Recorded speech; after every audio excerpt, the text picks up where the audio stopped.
And we are now live on 89.7 Contact FM. And for those who have smart devices, smartphones, laptops, you're watching us from our C24 app. And this is One-on-One. We are back on air, bigger and even better. My name, as always, is Eugene Anangwe. Today, my guest in studio is none other than Ignatius Kabagambe.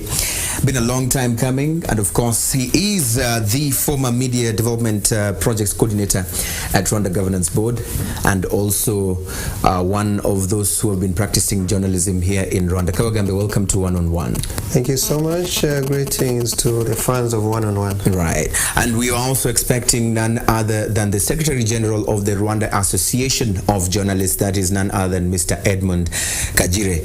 His microphone, his chair, and his bottle of water is right here waiting for him. Once he gets in, we'll definitely continue with the show. The hashtag to use if you're getting interactive with us on Twitter is 101RW. We're also on Facebook. Get in touch with us. Share your comments concerning the media development in Rwanda. What's your perception as far as media is concerned here in Rwanda? That's the question we're asking. So, Kabagambe, we are meeting at a time when we are celebrating the International Press Freedom Day.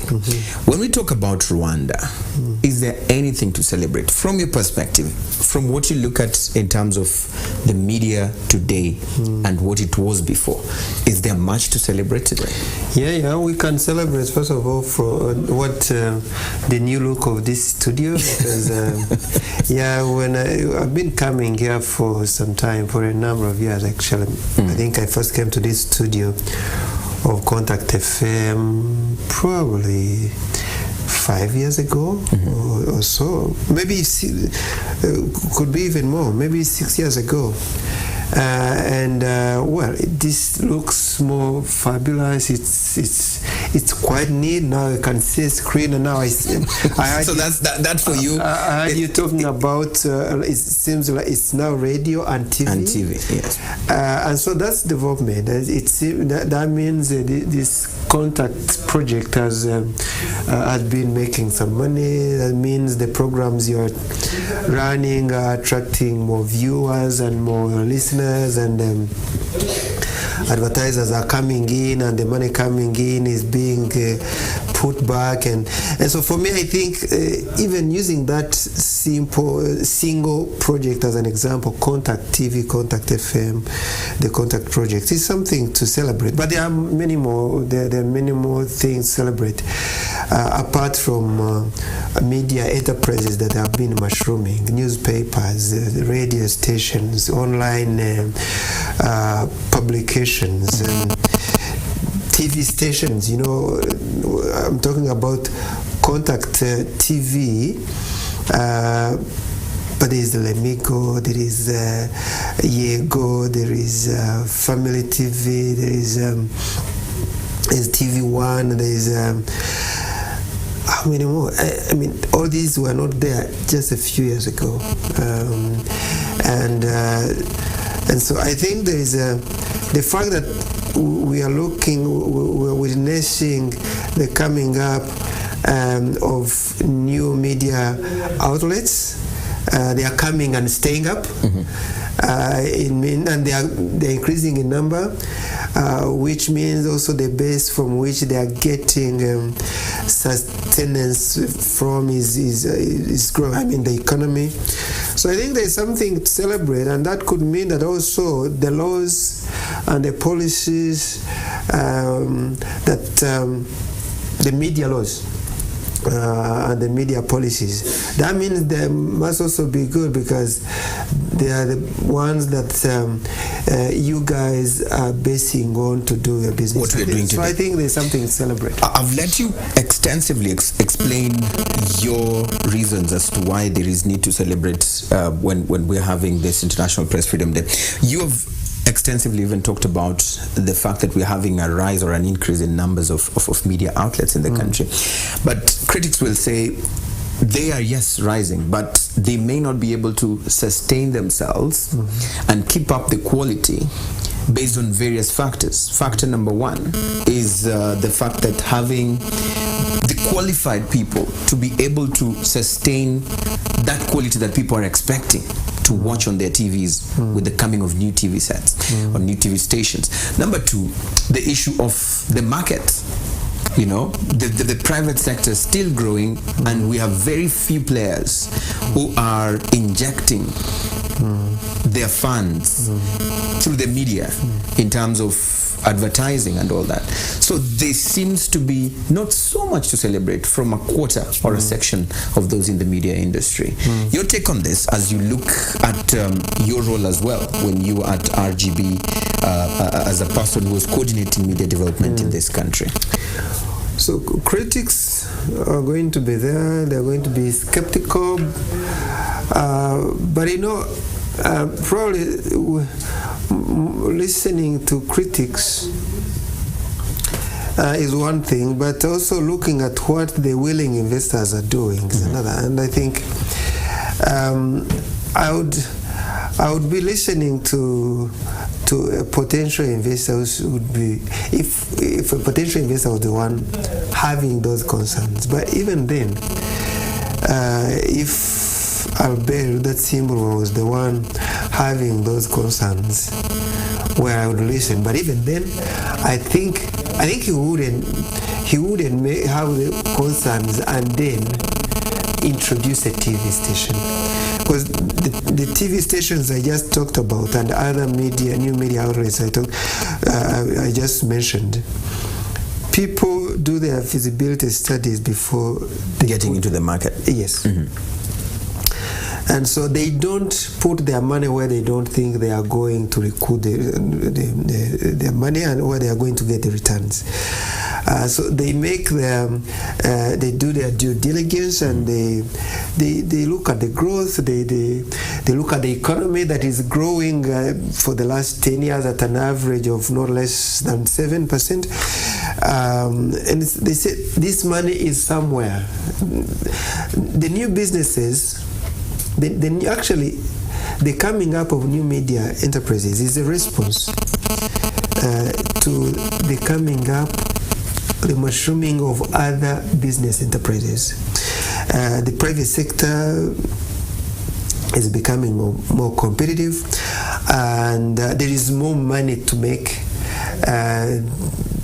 The consumers, the ordinary citizen, is having more money every other day, every other year. But when you say the private sector is becoming more competitive, yeah, I'd like us to be very practical. Yes. Based on the research that you have done to have you give me that statement. No, what do you mean by that? Because when you say they are competitive, those who are in the sector feel like very few are even spending on advertising. No, simple. Or if they are those who are spending, sorry for cutting you short, but I'd just like to make this point clear. Those who are spending are just a handful, and they are the same players who are spending. And even with government institutions, recently we had one media practitioner who was even complaining and saying we have government institutions which have a media budget, and at the end of the year they return that budget without even spending it. How does the media even I think that could be speculation or somebody just talking without basing on fact. But I was going to talk to you talk about the private sector competition I'm talking about. Not many years ago, we had only one telecom company. Then a few years ago we had two, and then more recently we now have three. They are going to be competing for the same number of customers, or at least they are going to be fighting for getting as many subscribers as possible. We have now Airtel, we have MTN, we have Tigo, and we even have Liquid. This is speculation. This is not speculation. You're speculating that this is what they will do. No, this is fact. Because but if we say facts... No, it's fact because they are going... that's how media survive.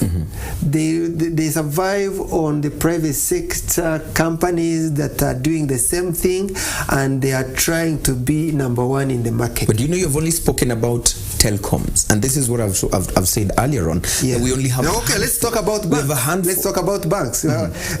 KCB came from Kenya a few years ago, and it was followed by Equity.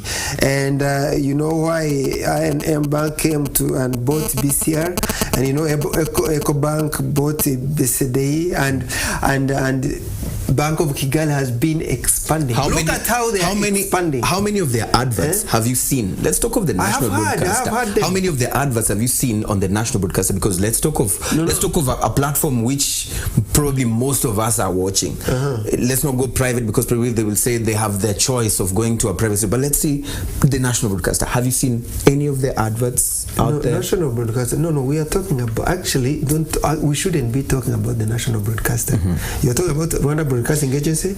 Yes. No, let's not talk about that, because if we are talking about media development and the resources to develop the media sector, Rwanda Development Agency still largely gets its funds from the government. So let's focus on the private media, because that is the media that is largely going to feed from private sector advertisement. So if the private sector,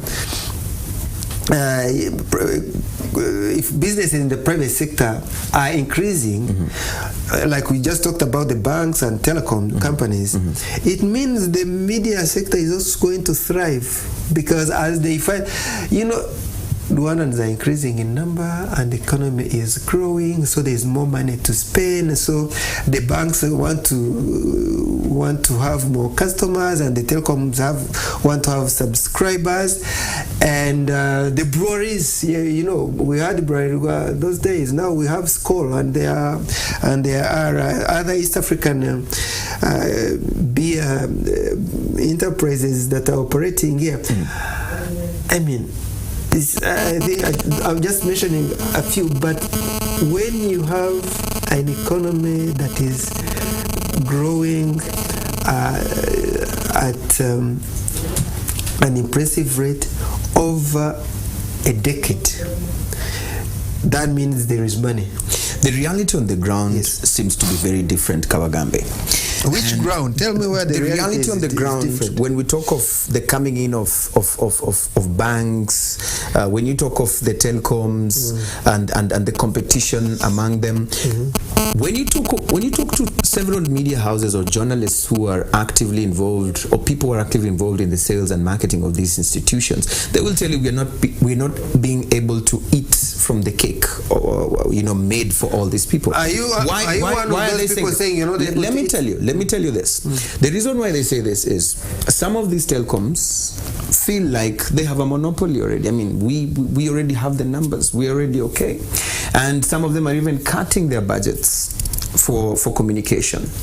And at the end of the day, you find that over 20 radio stations, this is just to say a list number, fighting to get market from 3 telecoms. All right, to an extent that some of the radio stations are desperate to get this market from them, and they will even compromise on their costs of advertisement for them to just get these people on board. And at the end of the day, how do they survive that? So time is going to come. Definitely time is going to come, Eugene, because the economy is not with it isn't like it is that elastic, where even if you had 100 radio stations and 20 TV stations and 50 newspapers, they are all going to survive or even thrive. No, it's an economy with a certain size is going to support viably a certain number of media outlets, and others will not be able to make those who are going to make it, those who are going to survive, those who are going to thrive, are those who are going to be more competitive than others, because the businesses, yes, the private sector is growing, the economy is growing, but if the number of media outlets are going to outgrow the economy, then definitely there's going to be a problem. And but that's not something to worry about, because there are those who are going to survive, there are those who are going to make it, but there are others who are going to fall along the way. Yeah, along the way, and that's very normal because that is the trend everywhere. So, because it means if I had money, I will have a number of options where to invest it. I am a media person, so I will look at it. So do I invest it in do I do a TV? Is there some room to make more money? I will look at how the TVs are doing, their programs, how appealing are they? What is the size of their audience? Are these people tied to this TV or to this radio because they have no better one, or is it doing the best? If I came in, can I outdo it and just get all these people? So if I figure out that there is a chance for me, I go in. But if I say, okay, by the way, this Contact FM is doing the best it can. Super programs, very nice, very competitive journalists, very skilled program people. I think the fact if they are only breaking even and not making good profit, given the spa programs, it seems the market is saturated. So I better not go in. So those are decisions you have to make when you are going in. But I can tell you, the reason you are not closing shop and moving into another sector, I haven't had a radio which has opened up and shut. I know some newspapers for reasons we can talk about on another day. But the fact that I haven't had a radio opening and shutting a year later, it means these guys are making money. They are not charity. Yeah. All right. And I know what you are looking like. You know, you're not looking like you are underpaid. Kabagambe Ignatius is right here on One today. We had expected to have Edmund Kajire, the Secretary General of the Rwanda Association of Journalists, and of course also we wanted to have a practicing journalist right here on the show, Edwin Musoni. But am I not a practicing journalist? I will definitely sit in for him and I'll represent him even better. Why not? Right here on One. We are back in a moment. All you need to do is to start tweeting right now. Use the hashtag 101RW. We'll definitely read some of your comments and we'll open the phone lines. 897 is the number to call. You get in touch with us and you let us know what you think about the state of media development in the country today. All right, we are back after this very short break. Do stay with us.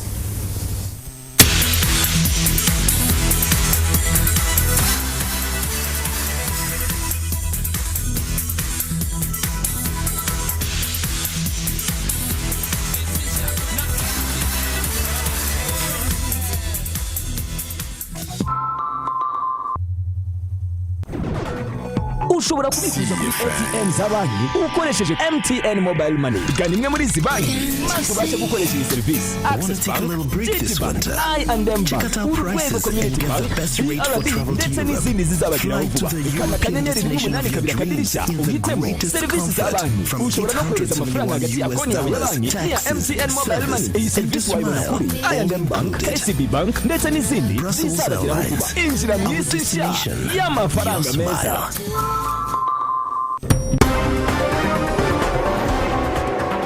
Welcome to AB Bank, a new way of banking. I could start like most banks by telling you about how fast and easy it is to open a current account with us, send your which, by money the way, is instantly. true. Or how we Safety is offer guaranteed. attractive It interest don't rates matter on how our far savings it accounts is. with a low It reaches initial up and balance, quickly. which, by the way, is Pay water also bills true. immediately. I could easily tell you how we have international shareholders Do the same like for the electricity IFC of the World and Bank, also pay for DSTV. What about pay time real quickly? Send your money instantly. Top up your airtime instantly. Airtime money. Hi, I am Mr. Money and I bring you Airtel Money, the fastest, safest way to send money, pay bills, top up, and more. With Airtel Money, you can do more instantly. A wide network of friends, shareholders, and partners guarantees easy access to funds, secure money transfers, and our well-trained staff make sure you get the best customer care you could ever hope for. AB Bank Rwanda has 3 branches. Nyarugenge branch and head office at the former BCK building, Nyamirambo branch near Cosmos, and Kisuzi branch at Getujiro in Samantha House. 2 normal branches opening soon. AB Bank Rwanda, a new way of banking. Ndiri muri Cola Tunes na MTN. Nawe uko wese nusigare. Muri telefone yanjye kiramo njye nashaka. Igihe nshaka abandi bose. Yes, it's true. Rwanda now connects you to Zambia, the home of the Victoria Falls. Fly with us 3 times a week from Kigali to Lusaka, starting March 27th, and connect across Africa and the Middle East in safety and comfort for world-class services at only ushobora kubikuza kuri ATM z'abanki ukoresheje MTN Mobile Money. Gana imwe muri izi banki maze ubashe gukoresha iyi serivisi: Access Bank, GT Bank, I&M Bank, Urwego Community Bank, BRD ndetse n'izindi zizabageraho vuba. Ukanda akanyenyeri 8 kabiri akadirisha uhitemo serivisi za banki. Ushobora no kohereza amafaranga hagati ya konti yawe ya banki n'iya MTN Mobile Money. Iyi serivisi wayibona kuri I&M Bank, KCB Bank ndetse n'izindi zizabageraho vuba. Injira mu isi nshya y'amafaranga meza. Haven't you always wished there was like a number to call to find out everything you need to know about services in Rwanda? Well, now there is. Introducing Call Rwanda 500. Send your money instantly. Safety is guaranteed. It don't matter how far it is. It reaches safe and quickly. Pay water bills immediately. By dialing the number 500. Do the same for electricity and also pay for DSTV. Bring up your airtime real quickly. Send your money. French and Kenya Top up your Rwanda. airtime. For more information, please call +250 Hi, I am Mr. Money, and I bring you Airtel Money, the fastest, safest way to send money, pay bills, top up, and more. With Airtel Money, you can do more instantly. Airtel Money. Vous souhaitez découvrir le Québec et vous y installer pour travailler? L'Institut français du Rwanda organise bientôt une session du test de reconnaissance du français pour le Québec, le TCF, un test de niveau linguistique répondant aux normes du ministère de l'Immigration du Québec. Le prochain examen aura lieu le 18 juillet 2015. Les inscriptions seront closes le 18 juin. Pour vous inscrire et obtenir plus d'informations, vous pouvez nous rendre visite dans notre nouvel espace francophone situé à l'intérieur de la Bibliothèque nationale, la Rwanda Library Services à Kakiro. Vous pouvez également nous appeler au 07 27 57 62 23 ou 28, 07 27 57 62 23 ou 28, ou nous écrire à l'adresse accueil.ifrwanda@gmail.com. À bientôt.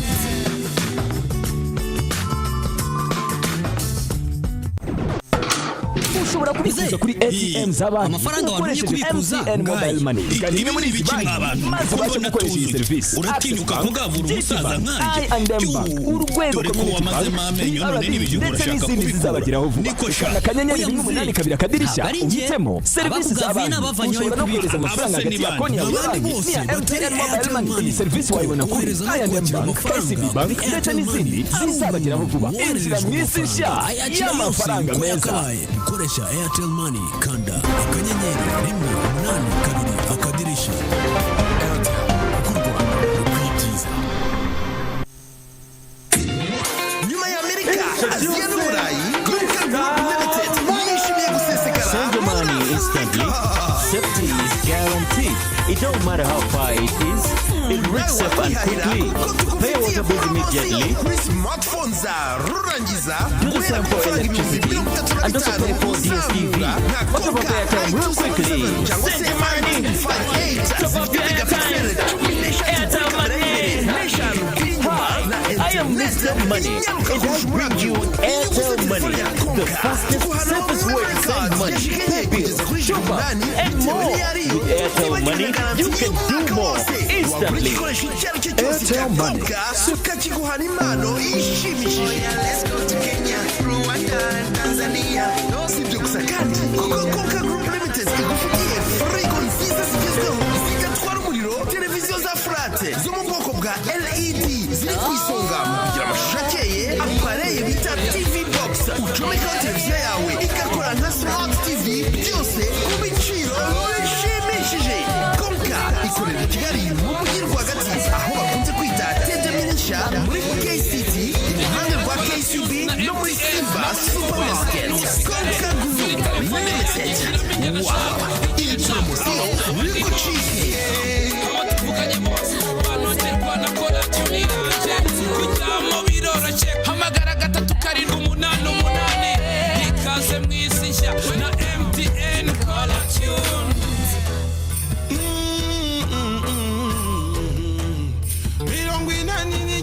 kubikuza kuri ATM za banki ukoresheje MTN Mobile Money. Gana imwe muri izi banki maze ubashe gukoresha iyi serivisi. Access Bank,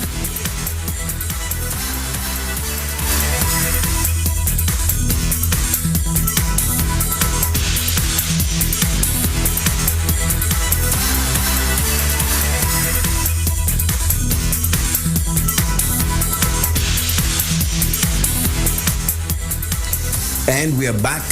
This is one-on-one right here on Contact. Thank you so much for being with us. My name, as always, is Eugene Anangwe. We just went for a break, and I was just taking a look at some of your comments that are coming through. We have Jacqueline Wamboi Nganga, and we also have Hora Wamunwa. We'll be reading them in just a bit. But right about now, we still have Ignatius Kabagambe. And Kabagambe, you sat in an office at the Rwanda Governance Board, and you were given a responsibility to manage the department or the project that concerns media development in this country.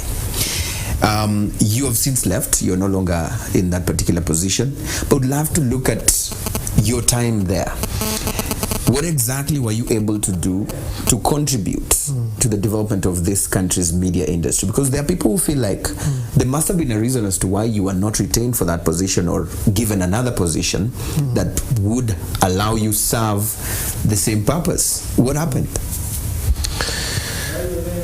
Well, we can talk about what I've done. I'm very comfortable talking about that. As to retention or not continuing, I think that is not the reason we're here. But talking about what I was able to do, actually, or help the institution achieve, during my time, even before RGB, I've been I came to RGB from the office of the Prime Minister. Before that, I was a Minister of Information, and that's where the media reforms started. And the media reforms, what do the media reforms mean? You have now the Rwanda Media Commission fully functioning. It's now coming to 2 years. We have the Rwanda Media Association, Rwanda Journalists Association now strengthened, taking care of journalist issues in a more focused and deliberate way than before. The reforms also are responsible for the transformation of the former state broadcaster into public broadcaster, that's RBA, the changing of duties of the Media Council from regulation to now capacity building. Those are the components of the Rwanda media sector reforms. All this thanks to Kabagambe. So not thanks to Kabagambe, thanks to the government initiative, thanks to government policies, thanks to government program, thanks to the laws that were revised, thanks to policies that were reviewed, thanks to an institution like RGB that was charged with coordinating the reforms. And if you go further down, thanks to the staff, Kabagambe, one of them, that helped in that task of coordination. And so all those achievements, credit to government and credit to the institutions, and those institutions had staff, and I was one of those staff. But when we look at the issue of these reforms, there are those who feel like they are just on the surface, but coming down within or deep in the roots of journalism in the country, we're still having problems going on. Some of the problems that we have going on include the issue of salaries. Some are still saying that journalist welfare is still not well looked into.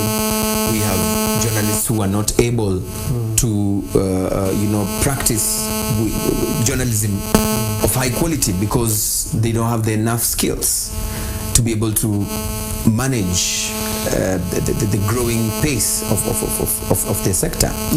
And all this, they say, is because we do not have enough training ground for journalism in the country. So as we talk of these reforms, where do we place these issues that I'm talking about? Well, the issues are going to be placed back at the media houses, I guess, because radio stations, TV stations, the ones I talked that are coming up and staying up and making money, they are supposed to make money and bank part of it, but also plow back part of it and develop capacities of journalists. And so that is what you expect them to do, and I hope they are doing that, and I think they are doing it. But if they need to do more, that is up to them. It's something you and I can call upon them to put more money into training of journalists, send them for short courses, send them for degree courses, sponsor them for masters if they need to. But for me, where I'm comfortable that the policies and the laws make the environment conducive for operation of media, and nothing is stopping them from being as aggressive as they can to go out there and make good stories and capitalize on those stories and get listeners, get the audiences, and then advertisers follow that. Money is made. The money is made. Then it's up to the owners of the businesses how they are going to spend it. So if they care less about training and resharpening the skills of their staff, well, that's their choice. It would be logical. So, which is why I think they're doing their best. If you think they need to do more, they know better. Probably we want them to do more, and for them they are doing what they can. But I would expect the media proprietors, the owners of media houses, to take the responsibility to train their staff. Where the government has put in place the laws and the policies and an enabling environment, then the rest is upon the media owners. When you say you want media owners to do this, when you are in this position that you are in, what stopped you from pushing for such an issue to be taken so seriously? You're telling me right now. No. Actually, it's not supposed to be the mandate. It's not a duty of government to police the media houses in as far as training their staff is concerned. So this development project of the media, what was it all about then? If it cannot look at some of those areas and identifying the problem where it is and giving recommendations on what needs to be done, or even having the mandate of ensuring that they follow up and ensure that these proposals are put in effect. Putting in place an enabling environment on the basis of reviewing the laws, going through all the process of from cabinet to parliament and back to the president, and all the drafting, and making sure all the stakeholders are consulted, the private sector, the media fraternity, the development partner, the civil society, the general public, making sure you come up with a good new law. And these are a number of them. The Access to Information Law is a new law, and then the media law revised, the Rwanda Broadcasting Agency law, and making sure what also the laws provides, like the media law, supporting the coming up of the establishing of the Rwanda Media Commission. All that is media development. And so it's media development in that sense.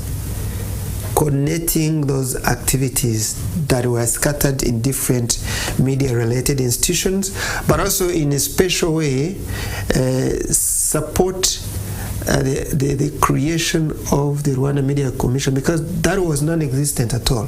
So he helped the journalists set it up themselves and support it. That's media development. But it goes, government could only do up to a certain point, and the rest is left to the rest was left to the media practitioners themselves. But again, of course, I know what government has been able to do, and this is not something very recent. It has been there. You know, the schools of journalism, the school of journalism, which is now in Kigali. It used to be in Butare. Now I think it's merged with the Great Lakes Media Center. I think looking at it from the academic point of view, I think that is what government was able to contribute, was able in terms of skills development, able to contribute. Now, when we talk of the growth of the sector, there's one thing that people have been waiting to see here in Rwanda, but we seem not to be seeing it happen. And there are different perceptions as to why we don't have it going on, and that is the issue of investigative journalism. And I'm asking this in line with the issue of freedoms and where the problem could be. Why don't we see more of investigative stories on human rights violations? Why don't we continue to see investigative stories on exposés of how government or private institutions are amassing wealth or misusing funds the way we see in other stations in other countries? Could it be an issue of skills, in your opinion? Could it be an issue of the fear of unknown, in your own opinion? What could be the issue here? You are going to tell us your own reason why you don't do an investigative story, because you are a practicing journalist. So to save us from any speculation, you are going to give us your own reasons. You like tossing the ball back. I wish Kagire was here. Exactly. And his chair is here. You know, and probably they knew you were going to ask those questions. But Kagire has been doing investigation, you know. What? The East Africa, Rwanda today has been conducting some investigation, you know, and pulling up some stuff, you know, they have been doing well. I don't know, maybe we need more. Like, you think we need more? Honestly, for me, I shouldn't be the one to answer that. But you should be from a perspective of a person who has also been a practicing journalist for some time, and also from a perspective of a person who has been in a position to oversee the development of the media, where this kind of, you know, journalists should be nurtured or brought up or supported to be able to do what they're doing in this particular way. Or even as a Rwandan who's just sitting there and wants to see or know what's going on deep within, behind the curtains, or what the things that we don't see out there. What could be the reason, from your own perspective, that could be leading to this lack? I think journalists are able to do what they can do. I mean, like I'm telling you, I have seen this gentleman who was supposed to be here, Kagire's stories. Yeah, some of them are very good investigative stories. And Rwanda Today is one of those newspapers that has done well. But like you're saying, I think Rwanda Today has some of the good journalists, some of the top reporters in this country, and probably it's because they pay better, or because it's owned by an international body. The ownership is only relevant in as far as the financial muscle is concerned, because if they have the money to attract better brains and more experienced journalists, that means that is a very relevant element, because they are going to get Kagire from where he was and double his salary, or get a Banana Mata, or get some of these other guys that have been growing in the industry for some time. And we cannot see the same from the New Times. Well, these guys came from the New Times, yes, so for them to leave the New Times and go where they were, well, that means Nation Media Group, for God's sake, we all know it's bigger than the New Times, so I'm not surprised they were able to take them away. Do you want to say what they are doing now, they were not doing at the New Times? Well, it's a matter of editorial policy. But I think it's doing an investigative story is also a choice you make as a radio station, as a newspaper, as a TV station. So you want to do investigation, another one wants to do advocacy, another one wants to do sports, another one wants to do, So you make a choice. Now, by whichever choice you make, you are free. For me, that's the only question that I would answer. Mm-hmm. If a given media outlet is interested, is keen on doing investigative stories, yes, and they are not allowed, mm-hmm, there I would come in and say, oh my God, is this happening? Or this shouldn't happen, and I know it's not happening. But if media outlets, if Contact FM has chosen not to do investigative stories, you have your own reasons that are not related to national policy or any laws that could be getting into your way. So it is not of an issue on freedoms, not being there to be able to do it? Not at all. It's all about the financial muscle, you say? It could be financial, it could be just you decide that you have nothing to investigate. Probably someone thinks, because an investigative story takes time, and that's where the finances come in. It takes time, because if you have to run a story every hour, every day on a radio, yes, and then you have only 3 or 4 staff or less, and some of these radio stations don't have more than 5 reporters. And you say we are developed, we are okay, we have a reason to smile. I didn't say that. We do not have enough reporters to. I didn't say that. Some of these issues. But I know you are making money. I know you are making money. I don't know where you are putting it. How do you know we are making money?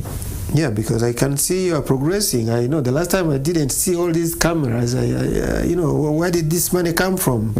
The owner wouldn't have bought more items that are expensive to put into this project if he was not making money. If he was not making money, I think he's making money. Okay. Yeah. I will leave you at that. But I'll go to a very specific question on the issue of the rankings, yes, of the World Press Freedom Rankings for 2015 by the people you don't like hearing about so much. I don't know if you have changed or you still don't like hearing about them. Reporters Without Borders, yes, they say we have dropped in the ranking as Rwanda from 141, I think, last year to 161. Okay. And the freedom of press in the region, we seem to be the last ones in East African community.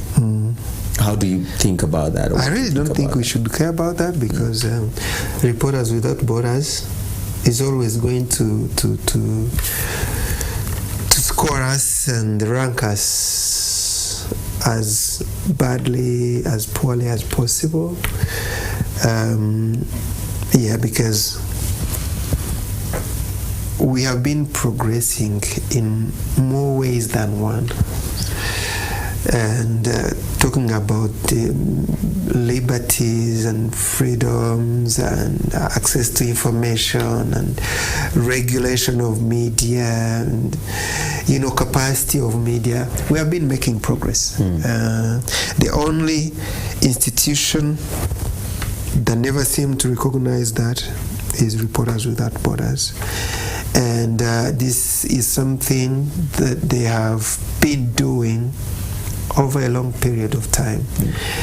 And so we used to be bothered and even ask questions and try to engage them and even invite them to come here and see that what they are saying is totally different from what is on the ground. And Well, and we also used to check ourselves, look at ourselves in the mirror after they have painted that picture about Rwanda. And over time, we just realized they could be up to something. Probably they have an agenda, and so Rwanda kept going on, moving on its road towards media development. And we are not out of the woods. There is still a lot of work to do. Even the laws that we just talked about, like the access to information law, is new, and people trying to get used to it. Institutions, public and private, are trying to make sure they are ready to comply with it. The self-regulation thing we are talking about is still at its infancy stage. It's work in progress. RBA, and how yesterday it was state and today is a public broadcaster. Capacity building, it's work in progress, and I don't think we're even somewhere, we're anywhere near where we think we want to be. But that's Rwanda's story. But we've moved a long way. We still have a long way to go. Maybe when we look at this, so if we are talking about celebrating, it's not that we are celebrating the great achievements. We shouldn't be celebrating great achievements. But we should be celebrating great progress. Great progress. Yes. All right.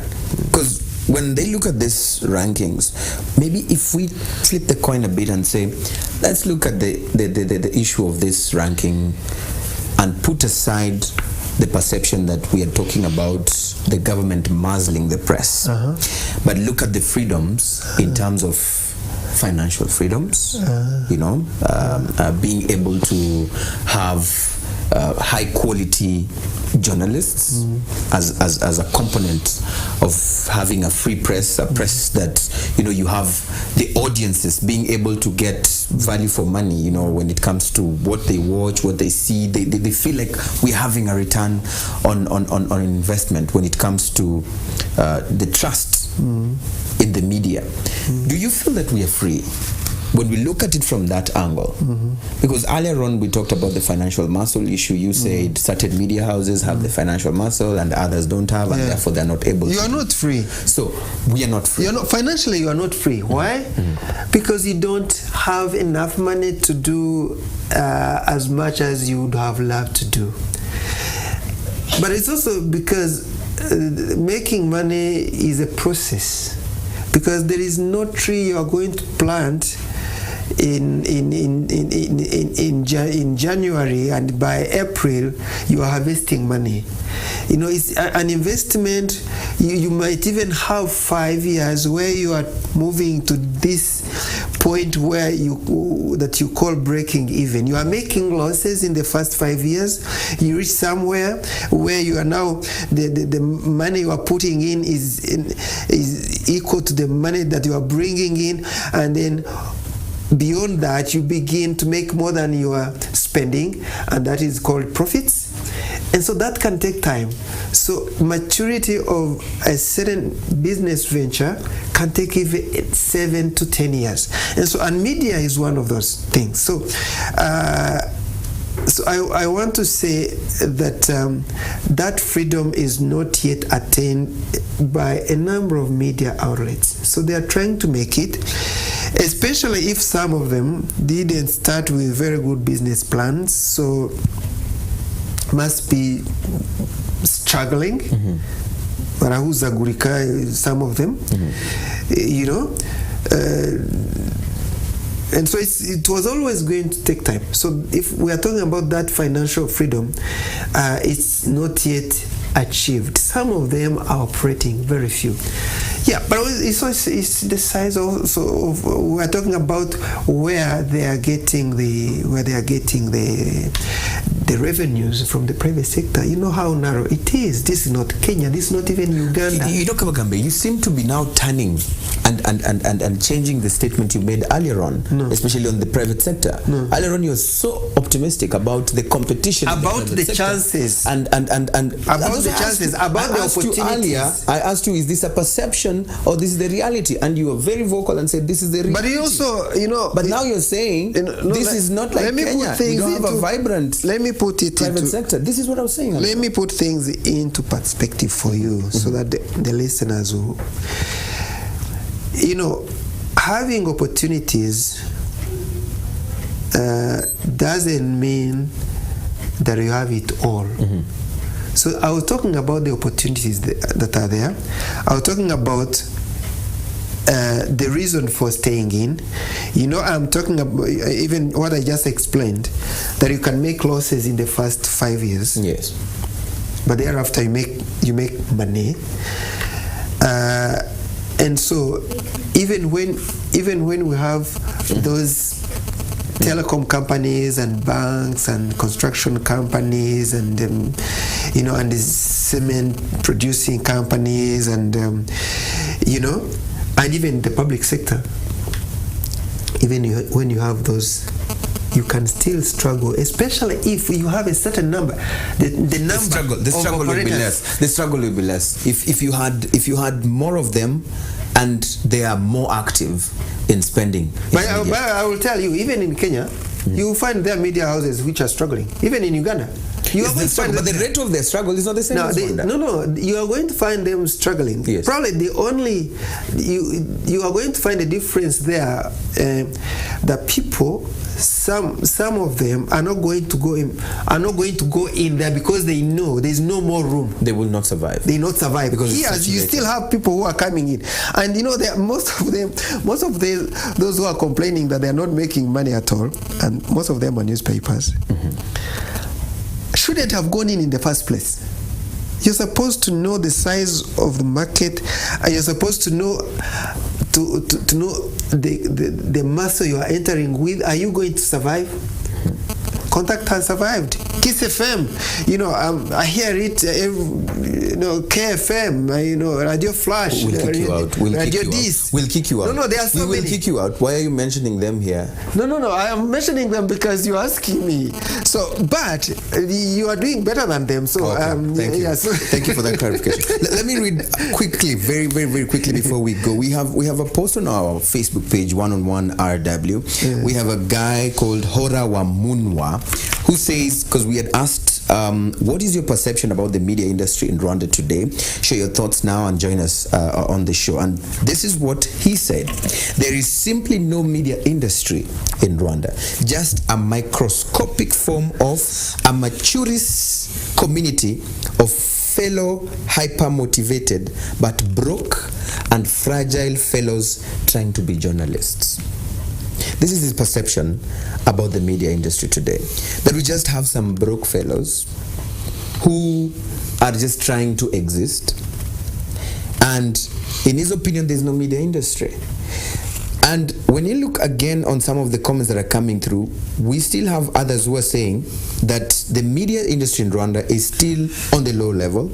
And those who are in the media industry are afraid of reporting the things that are going on in a good way. This is a comment from Nshuti Leandre. So there seems to be skepticism on our media industry today, that we have low quality, or sometimes we have people who are waiting for the brown envelope for them to be able to report a story, giddy, because of their financial capabilities and skills. So do you feel you failed in a way to be able to perform this duty that you had at RGB, or with your team, or whoever is supposed to be ensuring that things change?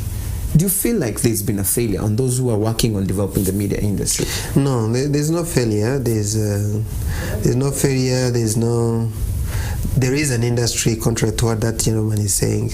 You can't say there's no industry. The media is here, where you have tens of radio stations, you have tens of newspapers, you have half a dozen TV stations, you have tens of online publications, and you have reading and listening, a consuming community that is supporting that, and you have them over a period of time. So that is an industry. Probably, I don't know where he comes from, if he's coming from the US, or like I was saying, from Kenya, and he's saying he's used to Kenya.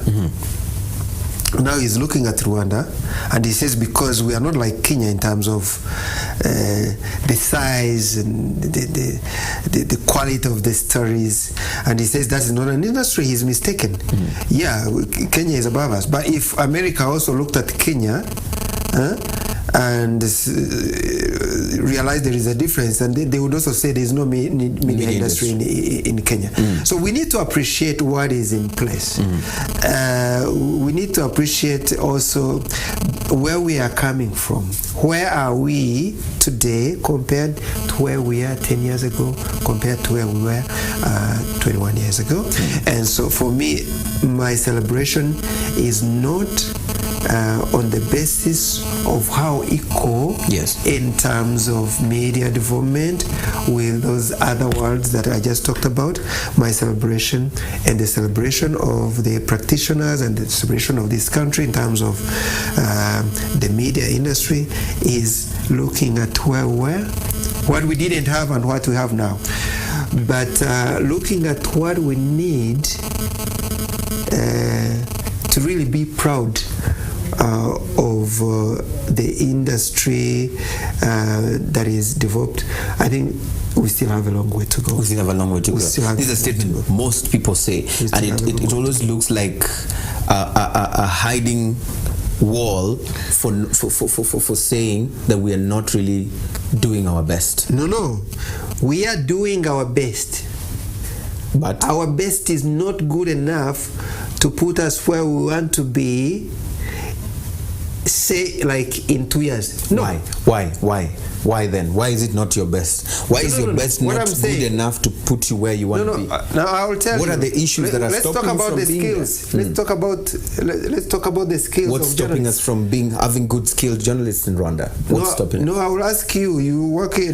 Why do you push that to me? No. I will put it to you. You've said it. That's what is stopping us. What is it that is stopping us from having good skilled? I'll put it to you and say, if you want a short, if you want a quick fix, you will not get it, because skills are developed over time.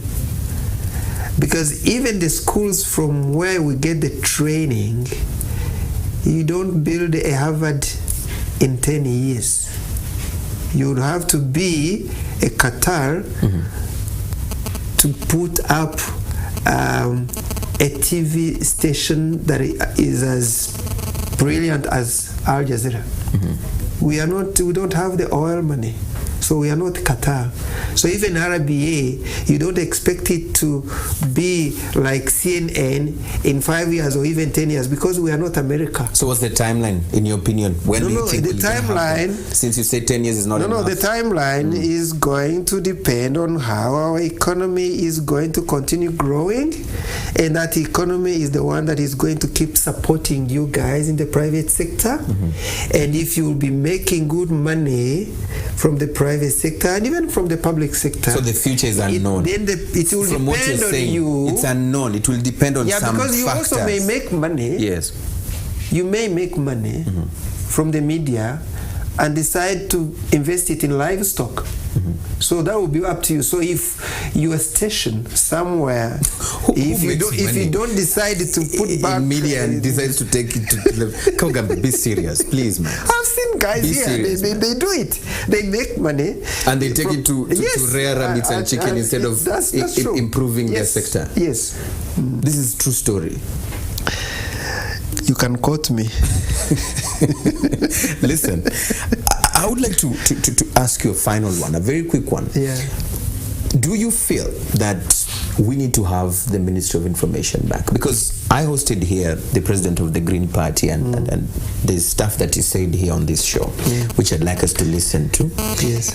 and it goes around the person in charge of media industry in government today that is too busy, too overwhelmed to even the person in charge of media in government. He's too involved with many other things that he's not paying attention to the growth of the media industry, and therefore he suggested, this is the Green Party president, he said, we would love to have the Ministry of Information back. Let's listen in, please.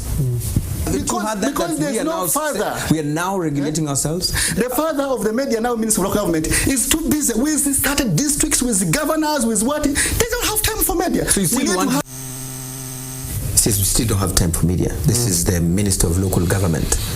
He's busy. The father of the media industry or the sector is busy with many other children. So he's not able to take care of the media. In your opinion, do you think we need it back? Well, the current government made a decision in 2011 that the Ministry of Information could be done away with. You know, the Ministry of Information had two responsibilities. It did government communication. It also did media development, media affairs. So when a decision to scrap the Ministry of Information was made by cabinet in 2011, I think, early in 2011.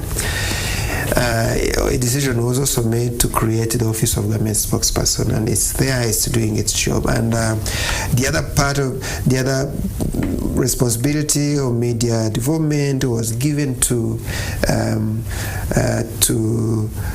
the Ministry of. It was left at the Office of the Prime Minister, and later it moved to Minister of Local Government.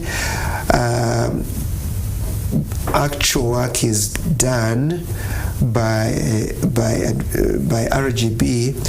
The parent ministry is the Minister of Local Government. And so having as a field, so it's too much. That decision was made, and it was made after considering things, and the cabinet thought that was the right thing to do. Nothing to lose, something to gain, and for now, I think 4 years the later, decision 4 years was later, based on reason. Do you think because it's working? Yeah, okay? I've been part of the media. I mean, the media affairs. I've been part of the media affairs in government since that time, and we have. And I was in the Ministry of Information. So what I'm asking you, what I'm asking you is 2011 to 2015. Yeah. After assessing this decision that was made, do you feel it was the right one? A lot was done. A lot has been done after the scrapping of the Ministry of Information than before. At least during my time, because 2 years I was in the Ministry of Information before it was scrapped.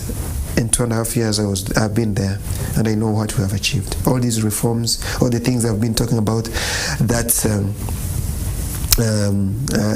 is after the Ministry of Information had been done away with. So it was irrelevant. And so you think we made it without it, and it's okay. And so, when the decision was made to scrap it, it was the right decision. All right. When the decision to put it in place, the Ministry of Information was made, it was the right decision. Over time, this government is very dynamic. It thought things could be done differently. So take away the Ministry of Information, create this Office of Government Spokesperson, take the media to RGB, and things have been working so well. And so the fact that we are not like America in terms of media is not because the Ministry of Information is no more. No. It's just a process. But for Habinez Frank? Yes. 2017 is coming. So, and he's going to contest, I guess. And so if he wins the election and he gets into power as president, he can put back the Ministry of Information if he thinks it is a great thing. So for you, you feel No. You don't need it. No, we don't have to look back. No regrets, honestly, because there is a lot to look at after the Ministry of Information was scrapped, a lot that has been done. We can focus on that. He's just doing politics. He's just doing politics. And we'll leave it at that because time is up. And we want to thank you so much for being on the show, Kabagambe. Thank you. And of course, let's also thank our invisible friend who was not able to make it on the show. Asante sana for coming to the program. We are really grateful for not making it on the show, and we hope next time you'll be able to come on the program. This was One-on-One, and of course we'll be back again next week, same time, same place, 89.7 Contact FM and Contact TV. Just do us a favor and leave us a comment concerning the show. Use the hashtag 101RW if you're on Twitter. Follow us at 1on1RW or like our Facebook page, 1on1RW. My name as always is Eugene and Nangwe. Goodbye for now.